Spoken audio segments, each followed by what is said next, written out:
దైవజనుడు మనుషుల వైపు చూస్తే మనుషులు ఏమనుకుంటారో, అరే నా సంఘంలో కొంతమంది ఉన్నారే వాళ్ళు ఏమని అనుకుంటారేమో అనుకుంటే ముందుకి పోదు పరిచర్య. మనుష్యులు కాదు, దేవుడు ముఖ్యం.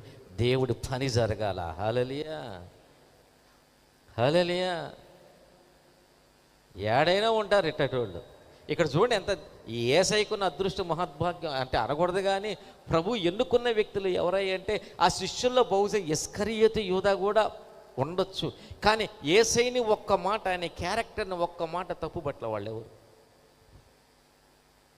ఏంటి ప్రభు ఆశ్చర్యపడ్డారే కానీ ఎందుకు మాట్లాడుతున్నావని కూడా అనలా. ఆయన క్యారెక్టర్ని తప్పుపట్ల. అమ్మో, ఈనాటి జనరేషన్ అక్కడ ఉంటేనా మొత్తం యేసయ్య పరిచయం బ్లాక్ అయిపోద్ది. ఆయన తప్పుడుగా మార్చేవాళ్ళు, వీడియోలు ప్రసారం అయ్యేటి, యూట్యూబ్లో వెళ్ళిపోతే, వాట్సాప్లో వెళ్ళిపోతే, ఇన్స్టాగ్రామ్లో వెళ్ళిపోతే, ఇంకేం చేస్తాడు యేసయ్య పరిచర్య?